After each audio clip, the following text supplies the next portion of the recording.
林婉，你这浑身铜臭的商贾村姑，拿着50两赏赐，滚回你的乡下去！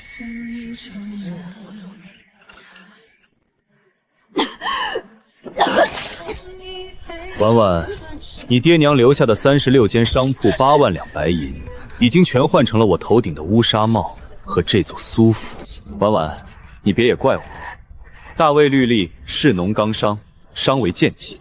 我堂堂当朝探花郎，若有一个满身铜臭的商贾发起，我的仕途就全毁了。就是你这种低贱的身份，怎么配得上苏老？拿着本小姐赏你的半个馒头，死远些，别脏了我们大婚的红毯。来世我定叫你们血债血偿。苏老马上就要做尚书府的女婿了，你一个没落商户的孤女，别妄想高攀。我高攀他，对这种软饭男，你还是自己留着吧。苏明辉，这3年来，你花掉我总计472两，扣掉你这50两赏赐，你还欠我422两。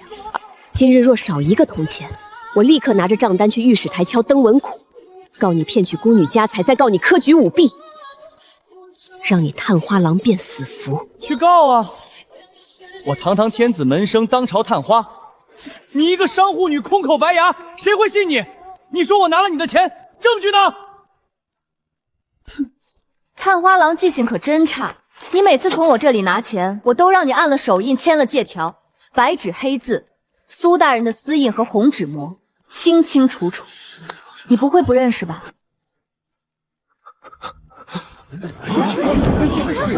天哪，还真是苏大人的字迹。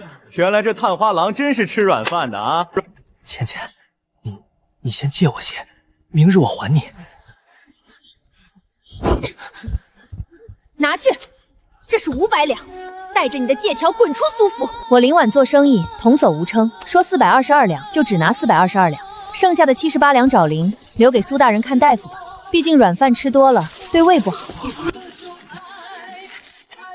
小姐，咱们去哪儿？去买城南烂泥湾。掌柜的，城南烂泥湾全区的地契我全包了。烂泥湾，姑娘，你疯了！那地方盐碱泛滥，你往那儿扔一个听不见响，全陷泥里了。那就是个专门埋恶评的废地。盖印。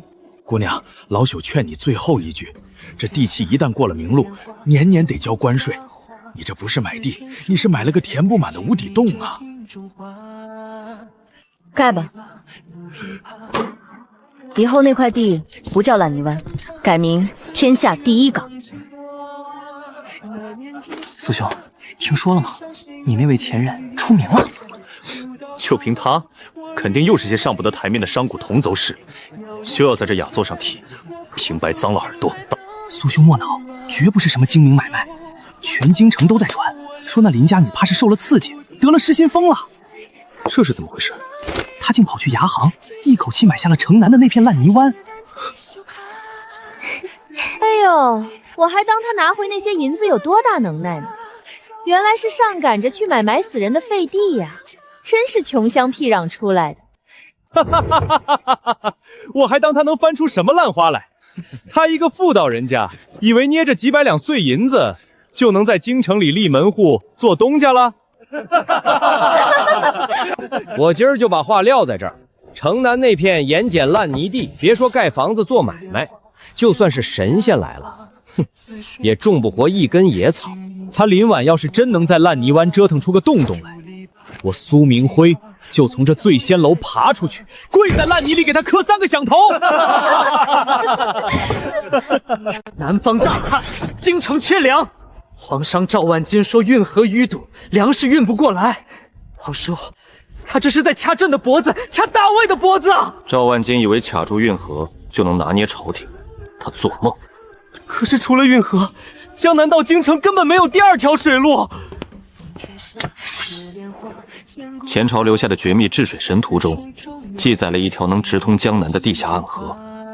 只要找到图，炸开入口，赵万金的死局不攻自破。图在哪儿？入口又在哪儿？入口就在京城最晦气的死地烂泥湾。臣今夜就带锦衣卫去找，掘地3尺也要给他挖出来。林老板，苏大人发话了，这烂泥湾你买得起，待不起，交1000两管理费，不然老子不仅砸了你这些家当，今晚就把你卖去醉欢楼。你们也就是苏明辉养的几条野狗，想砸是吧？姑奶奶今天就站在这儿，有种你们连我脚下的地一块砸了！给我把他脚底下的地皮都掘了，把他活埋在这儿！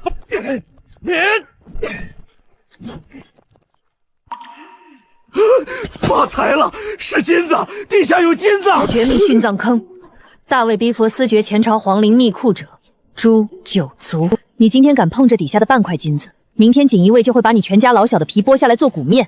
你今天敢碰这底下的半块金子，明天锦衣卫就会把你全家老小的皮剥下来做骨面。挖呀！怎么不挖了？疯女人，你连死人的地都敢买，撤，快撤！小姐，咱快走吧，万一有粽子。天啊，金子，真的是金子！前朝9000岁贪没了半个国库，这块地方当年可是风水宝地，金子只是开胃菜。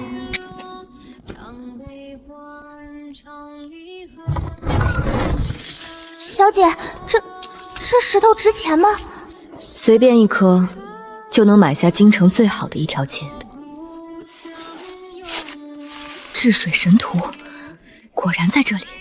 苏明辉以为我花400两买了个烂泥地，他不知道我买下了大魏朝未来的天下第一港。主子，全空了。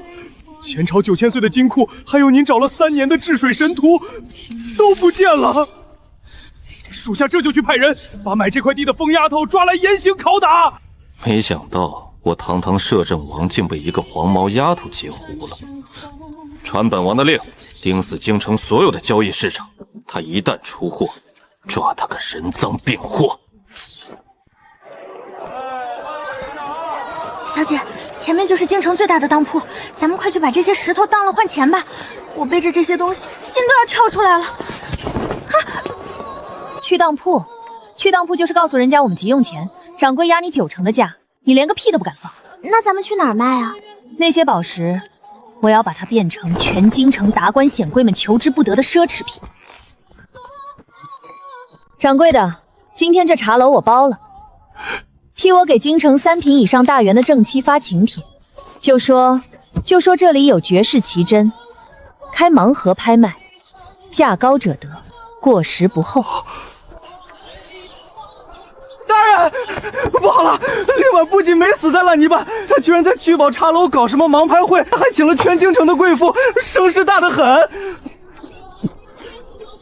他一个被我退婚的破落户，能有什么宝贝？一定是在诈嫁。走，去茶楼。今天我要让他在全京城的贵人面前身败名裂。一个商户女，神神秘秘的，到底卖什么关子？我还要回去打牌呢。诸位夫人久等了，今天我要拍卖的不是普通的金银首饰，而是一份独一无二的尊贵的。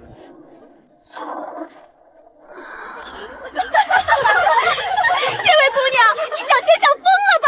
拿几块破石头就想来糊弄我们？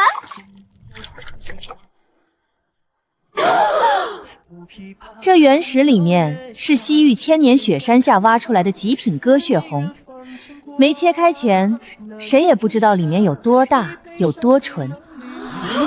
诸位夫人，去金楼买打好的首饰，谁都能买到一样的，但今天拍下原石切出来的宝石，天下仅此一颗，底价500两，开始。天下仅此一颗，底价500两，开始。我出1000两，我出1500两。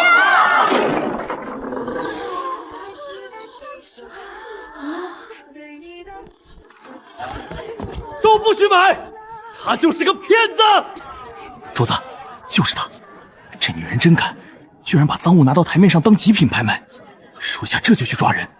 先不急，看看他还有什么手段。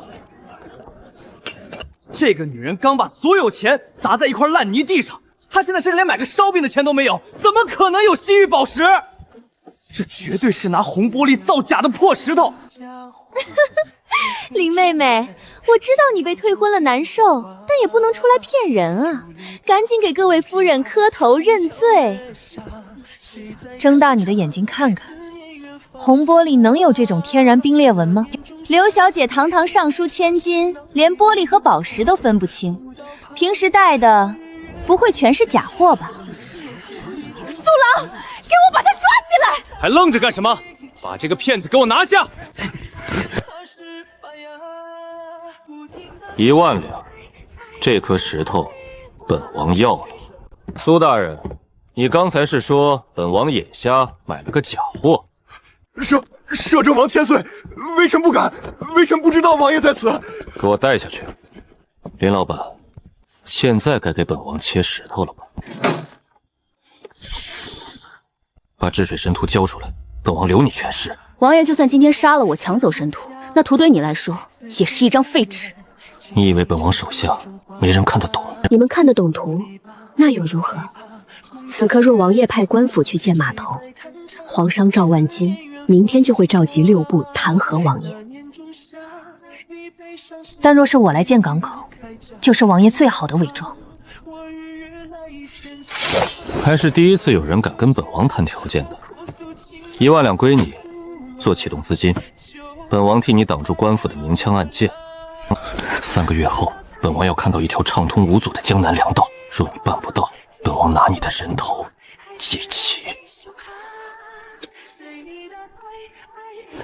这是锦衣卫要派。王爷不怕我拿着他招摇撞骗？哼，那要看你的本事了。这姑娘要买多少米？店里的陈米、糙米我全不要，把你库房里最好的新白米，还有肉、菜叶，装满马车，立刻拉到烂泥湾。小姐，你这是要干什么？这刚到手的1万两就全花光了。招工。这位姑娘，这地方不长庄稼，是块废地，你走错了，我们也要往别处去了。你等等，我没走错，这块地我刚买下，我要在这里建一座全大魏最大的深水港，需要人手挖淤泥、打地基，你们谁干？建港口，就凭你一个女人？上个月也有个富商说要雇我们开荒，干了半个月不给钱，还放狗咬人，老子宁可饿死，也不给你们这些吃人肉的干活。姑娘，我们虽然是贱命，但也不是让人白白作践的。天下没有白吃的饭，我林婉不养废物。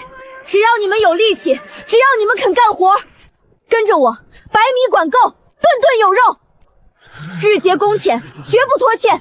生病受伤，我出钱请大夫。东家，只要能救我娘，我主子这条命就是您的。东家，你说真的？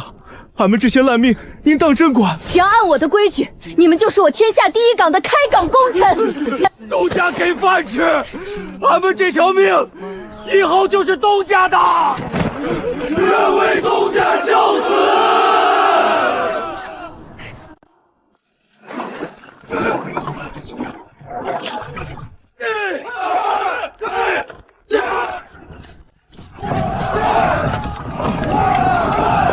主子，当初属下还以为这林姑娘只是夸下看口骗银子，没想到短短几天，竟真把港口建起来了。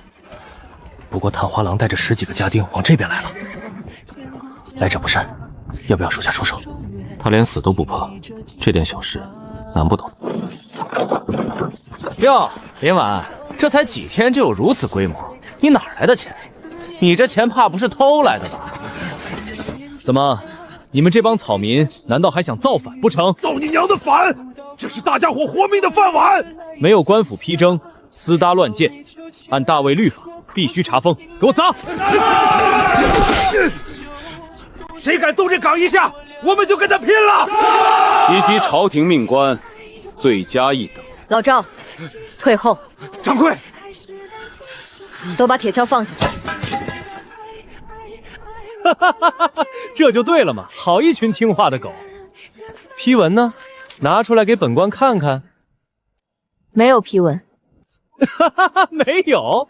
那你还建什么港口？明明是你们故意压着不给批，拿不出来，那就是违规建筑。给我拆，从这批破木头开始拆。老子跟他们拼了！站住！林婉，现在知道怕了，我倒要看看，今天谁还能护你？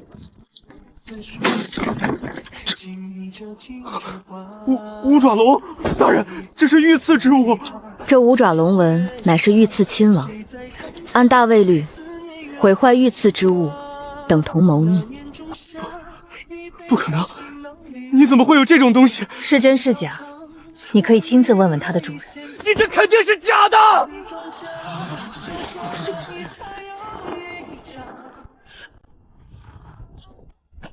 好一个探花郎，光天化日之下带人打砸百姓产业，如今连本王的玉佩也敢毁。摄政王千岁！微臣不知王爷在此，微臣该死，微臣该死！苏大人，毁坏御赐之物，按大卫律法，该当何罪？微臣冤枉！是林婉，一定是他故意把玉佩放在那里，是他设局陷害微臣。你的意思是，本王在配合一个商户女子，一起陷害你？不，微臣不是这个意思。那你的意思是，本王的玉佩是假的？不敢，微臣万万不敢！来人，打断他的腿，押入大牢，其余人等一并拿下。在，遵命。王爷饶命！王爷饶命！林老板，借本王的势，用本王的玉，还让本王替你收拾麻烦，胆子不小。港口已初具规模，王爷总不能眼看着有人把它给砸了吧？我护的可是王爷的盘子。废物！老夫花了2万两银子，又搭进去多少人情，才把你从诏狱里捞出来。你招惹谁不好，偏偏招惹到摄政王头上。岳父大人，小婿也是中了那毒妇的奸计。闭嘴！自己蠢还怪别人。爹，都怪那个林婉，他故意拿摄政王的玉佩设局，苏郎才会上当。你一定要替我们做主啊！摄政王护着他，官面上老夫确实动不了他，可这天下做买卖的人，有几个不归户部管？有几个不看老夫脸色？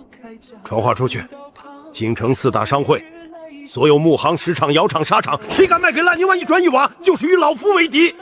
老夫倒要看看，没有砖，没有石，没有木，他拿什么修港口？钱老板，刘副，咱们契书都签了，定金也付了，明天就要交筑堤的。你现在把货拉走算什么事儿？老赵，买卖归买卖，命归命。尚书大人发话了，谁敢卖货给烂泥湾，谁就别想在京城混饭吃。这是定金，双倍奉还。回去告诉林老板，早点认命吧。整个京城不会有人卖他1块砖1根木。赵叔，没木头，没石头，没青砖，这港口还怎么修？大家好不容易才有口饭吃，难道又要回去挨饿吗？东家全断了，木行断了，窑厂断了，采石场也被封了，咱们现在连1块石头都买不回来。小姐，摄政王只给了3个月，再这么下去，港口根本建不成。小姐，断我的砖，断我的木，断我的石。他们以为建港口只能靠这些东西。老赵，通知所有工人停止挖土，去东山把那些没人要的白土还有红泥全部给我拉回来。白土、红泥，那玩意儿能干什么？搭窑、烧料。他们不是要断我的建材吗？那我就自己造，让他们看看什么叫真正的点石成金。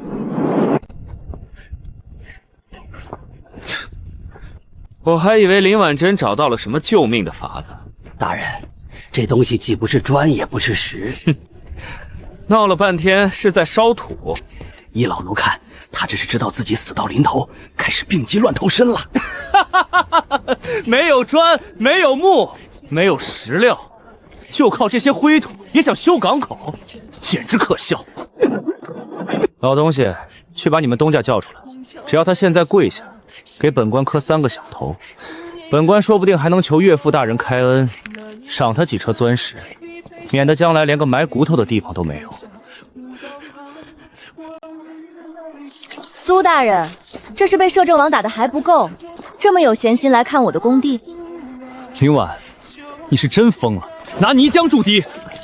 若这东西真能挡住海浪，苏某今日便给你磕头赔罪。大人说的不错，大魏修堤筑坝靠的是巨石打底，三合土加固。你这些泥浆晒干了也是泥巴，一场大雨下来就得化成泥汤。有些东西你们没见过，不代表没有。既然来了，我就让你们开开眼。老赵，昨天那批可以拆模了。是。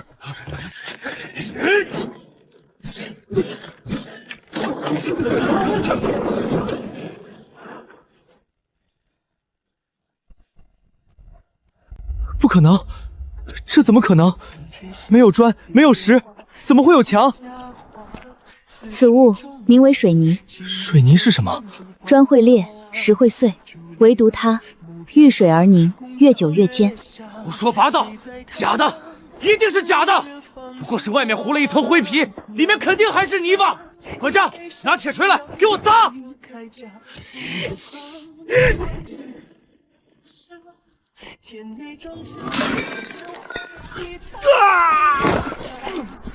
这到底是什么东西？能让烂泥湾改天换地的东西。尚书大人，连日暴雨，城外共城河的南堤快决口了。若是洪水漫入京城，皇上非砍了下官的脑袋不可。府尹莫慌，本官这不是把京城最大的几个修河商户给你请来了吗？府尹大人，这南堤决口足有100丈宽，要用青石板和糯米灰浆来堵，还得连夜赶工，这造价嘛，至少得30万两白银。30万两，户部拨的修河银一共才10万两，你们这是趁火打劫！哼，大人，这满京城除了我们，还有谁能在暴雨天修堤坝？30万两，少一文都修不了，而且工期最少15天。15天？南堤还能撑15天？那是大人的事。趁火打劫做到顺天府的大堂上，这满京城的商贾还真是连脸都不要了。林婉，你个商户女，敢硬闯官衙！哟，这不是那个被全城封杀，只会在烂泥湾玩泥巴的林老板吗？怎么跑这儿讨饭来了？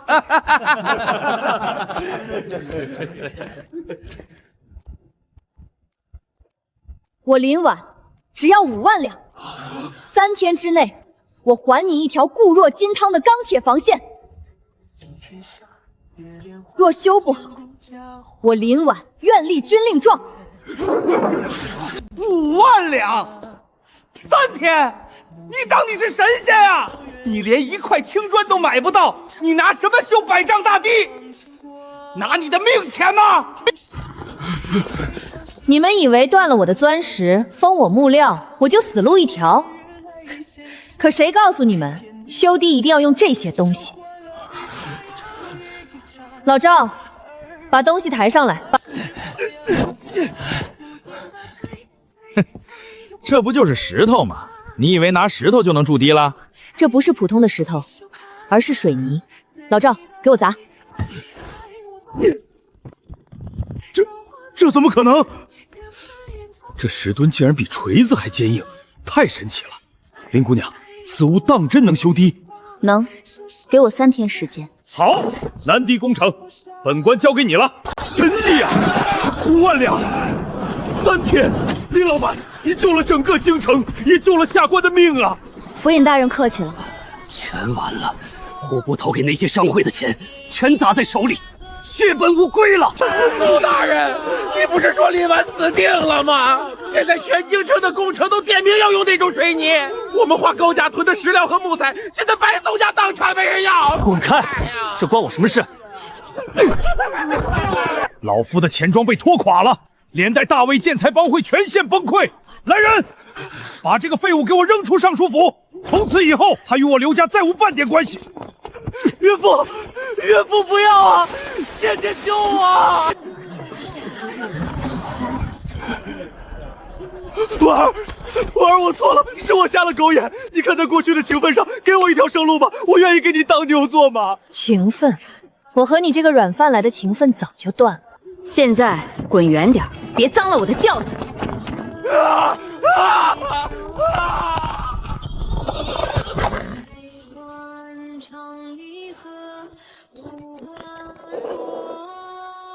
既然拿了我的金子，就是我的狗。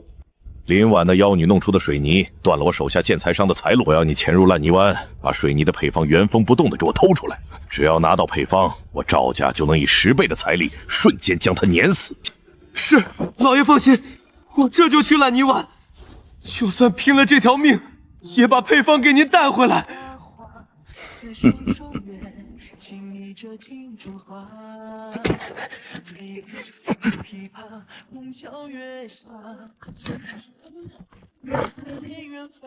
找到了，白土2成，红泥3成，断考3个时辰。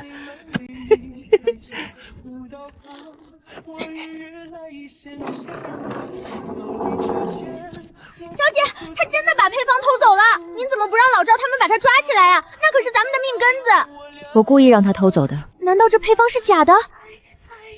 真正的水泥需要经过1000度高温煅烧，还要加入铁矿渣作为骨架。我故意在那份假配方里把铁矿渣去掉了，还换成了遇水则散的滑石粉。他若是用那张配方去建大坝，只要一场大雨，他的堤坝就会像纸糊的一样全线崩塌。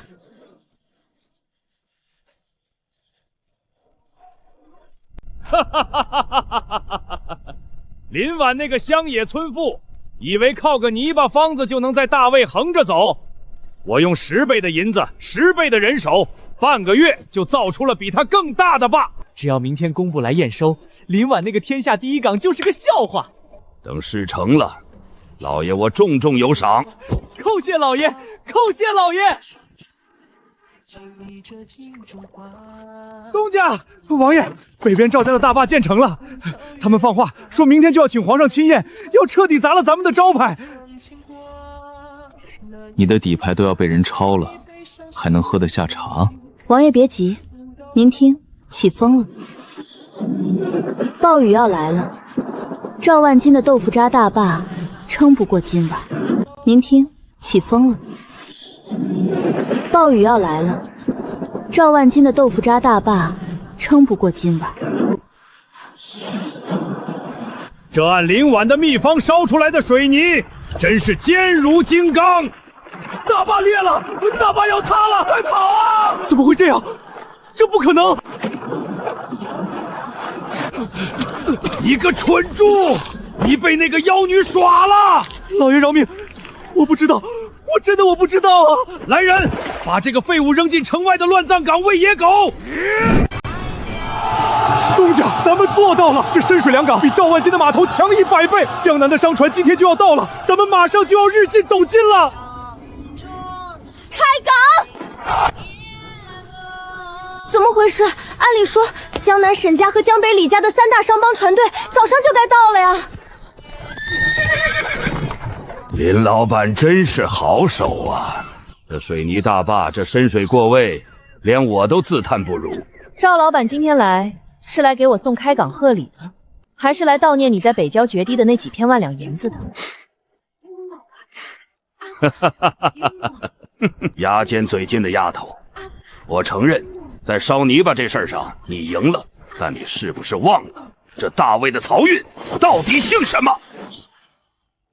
睁开你的眼睛看清楚，这是皇上御赐的天下第一皇上金牌。大魏南北水路所有通商引券，全归我赵家统辖。我已下达禁航令，江南江北36个商帮，只要敢有1条船开进你这烂泥湾，我赵万金就断他1辈子的商路，查抄他全家产业。禁航令，难怪那些商船不敢来，他这是要断了咱们的活路啊！你们这港口修得再好有个屁用？没有船，它就是一座死港。林婉，别说我不给你活路，在这份契约上画个押，把这港口作价100两卖给我，然后滚出京城，否则你们几百号人就在这里活活饿死。100两，我这个港口前后后投资了1万两。赵老板，你信不信？3天之内，我会让大魏36商帮的船跪着求我进这个港。主子，赵万金下达了禁航令，江南的粮船宁可停在江心发霉，也不敢强行进京。国库只剩下不到10天的余粮，小皇帝今天又在朝堂上发脾气了。兵不血刃就想逼本王低头，赵家这是想当大魏的太上豪啊！大胆刁民，王府密室你也敢闯？让他进来。林老板这是被赵万金的禁航令卡脖子，过来找我帮忙了。王爷，您的粮道不也一样被赵万金掐着脖子吗？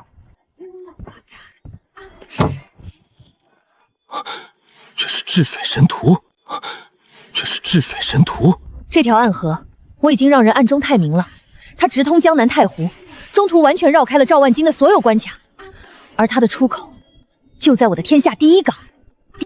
3个月前，我答应还您一条粮道，现在交卷的时候到了。江南商帮欠着赵万金的银子，本王就算炸开暗河，也没人敢来你的港口卸货。商人不敢来，是因为赵万金掐着他们的引骗。但如果天下第一港不受任何商会和地方官府管辖，只对王爷您一个人负责呢？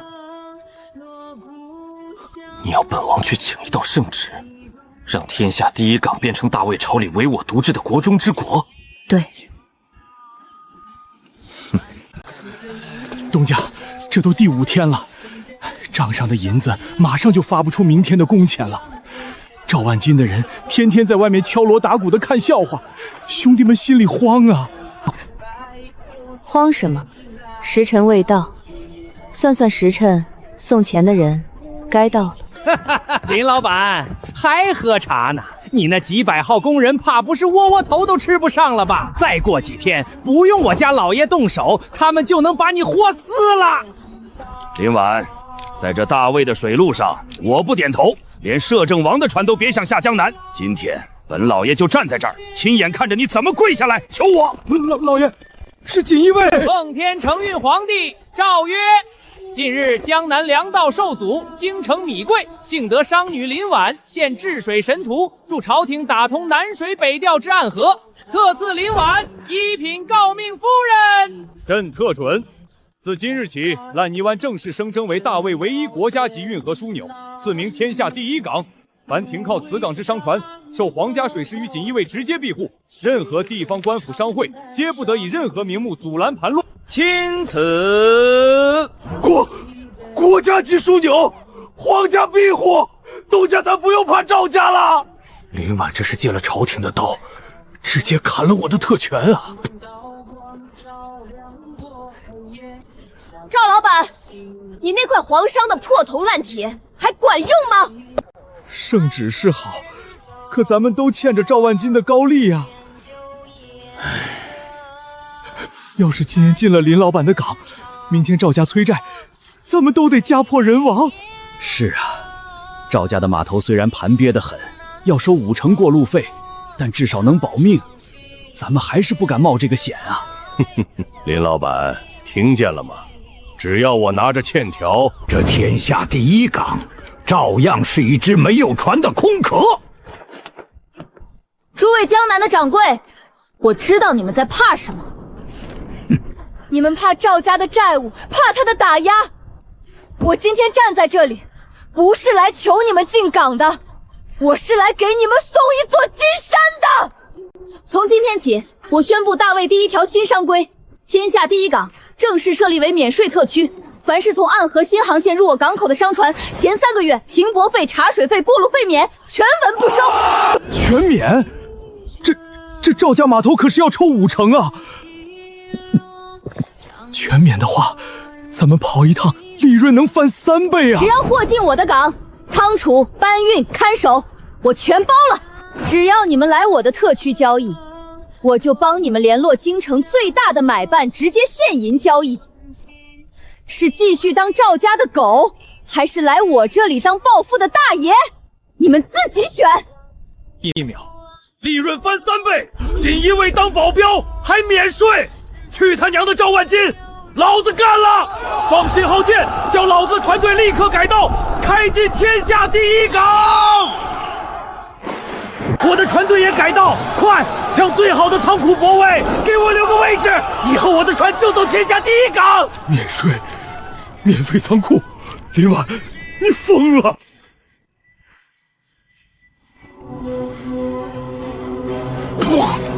林婉，这是你逼我的。既然你想玩，本老爷就拿整个京城的命陪你玩到底。小姐，现在江南的商人们为了抢一个上好的红砖仓库，甚至主动给咱们交赞助费呢。东家，不光是江南商帮，连江北的几个大商户全都连夜改道跑咱们这儿来了。别高兴得太早，赵万金不会轻易认输的。老赵，传我的令，从今天起，港口所有赚来的现银全部换成粮食。啊，换粮食？咱们现在不是不缺吃的吗？赵万金现在在商业上卡不住我们，一定会从其他方面。老爷，咱们的码头全空了，生意全被天下第1港抢走了，接下来咱们该怎么办啊？生意还做什么生意？不除掉他怎么做生意？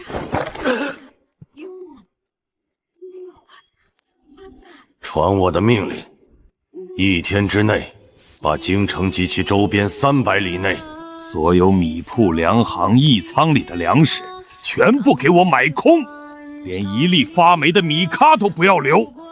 遵命，但老爷，这得砸进去咱们赵家几代人的积累啊！怕什么？只要京城断粮3天，米价就会暴涨数倍。到时候饥民暴乱，恶殍遍野，这笔账全天下都会算在林婉头上。到那时，不仅林婉要被处死，就连摄政王也救不了他。掌柜的，开门啊！家里等着米下锅呢。别敲了，没米了，全都没了。昨晚有人把库房扫空了，怎么可能？昨天不是还堆得像山一样吗？不好了，城东的粮行关门了，城西的驿仓也空了，整个京城连1粒米都买不到了，咱们要被活活饿死了！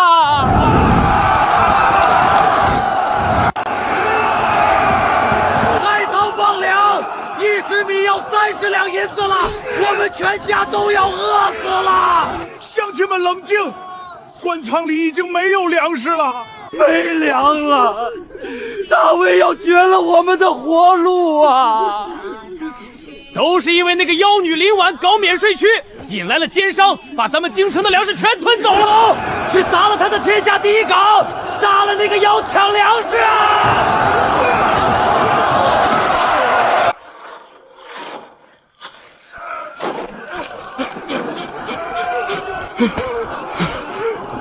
东家，外面的饥民疯了！现在几万暴民正朝咱们港口杀过来，大门快顶不住了。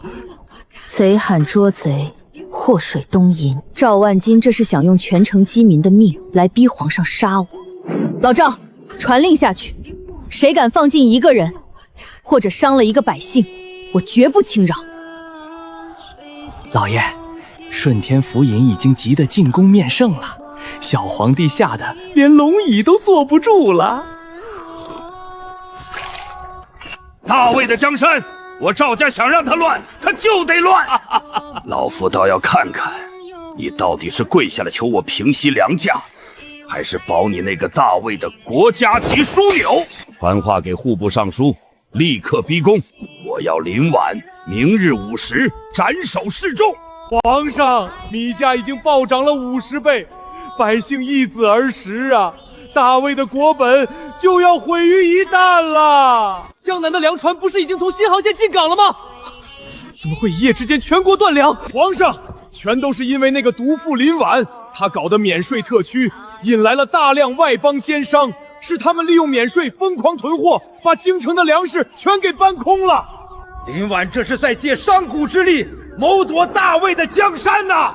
林婉祸国殃民，请皇上即刻下旨，查封天下第一港，将妖女林婉兰池处死，以谢天下。一派胡言！林婉乃大魏钱粮命脉，他若死，国库必空。谁敢动大魏的功臣，先问过本王手里的剑。王爷，事到如今，您还要护着那个妖女吗？谁敢动大魏的功臣，先问过本王手里的剑。王爷，事到如今，您还要护着那个妖女吗？外面饿死的可是大魏的子民，您若是包庇他，就是要逼着全天下的百姓造反呐！皇上，只要查封天下第一港，交由草民接管。草民愿散尽家财，3日内平息粮价，救京城百姓于水火。传朕旨意，即刻将林婉打入天牢死囚，限期3日。若他交不出20万只粮食，斩立决。凭什么打我家小姐？谁敢带走东家，从俺老赵尸体上踏过去！老赵，退下！你们想让这刚建好的港口变成血海吗？走吧。林婉，你只剩3天命了，这死局你打算怎么破？这枚黑铁令能调动我停在江阴水道的16艘商船，上面有20万石江南新米。那你为什么在朝堂上不说？我不当这个死囚，怎么引蛇出众？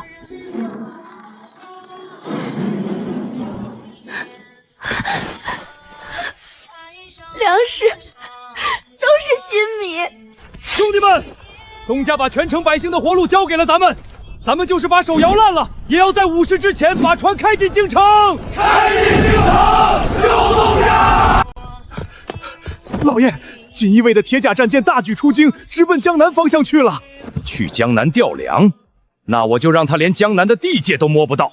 传我密令，让养在江阴的死士立刻动手，务必给我死死封住江阴水道，就是只苍蝇它也飞不进来。老爷，动用私兵封锁朝廷官道，这可是形同谋逆的诛九族大罪呀！只要林婉一死，除了我20万石的粮食缺口，没人补得上。到时候我就是功臣。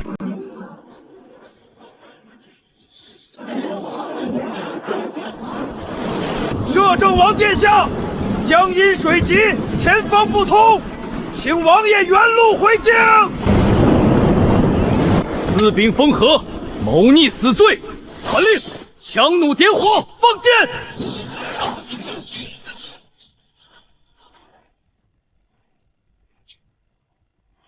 王爷，是断龙石，我们的战船根本撞不过去，距离午时斩首只剩最后3个时辰了，撞不过去就给本王炸碎它！传令，把所有火药全绑在冲脚上，本王亲自驾船。传令，把所有火药全绑在冲脚上，本王亲自驾船。王爷不可，那是粉身碎骨啊！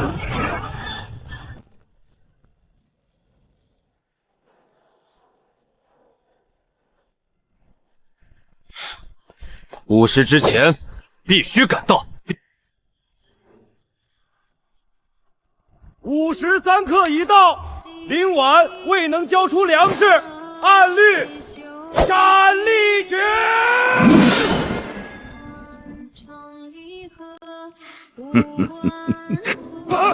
什么声音？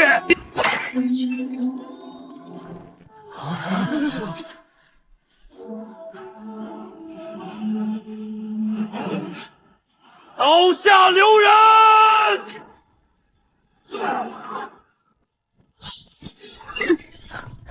摄政王，你好大个胆子，竟敢带兵劫法场！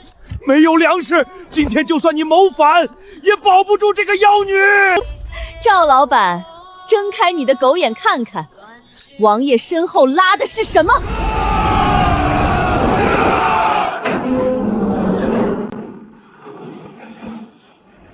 粮食，全都是粮食，咱们有救了！全城百姓听着，粮价今日起恢复平价，开仓放粮！不可能，这米到底是怎么进来的？大胆赵万金，竟敢撕掉死士，封锁大魏官道，按大魏律，形同谋逆。锦衣卫听令，将赵氏一族满门抄斩，即刻执行。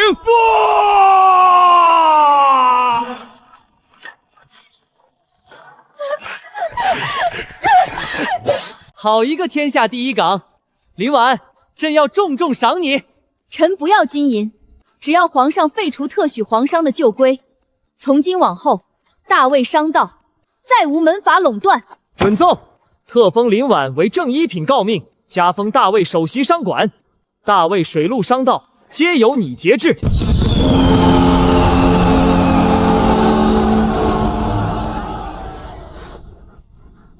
恭喜林老板的第一支远洋舰队马上就要出海，我要让大魏的商船开到这世上的每一个角落。好气魄！本王的铁甲水师永生永世为你这保驾护航，同敬大魏，同敬四海。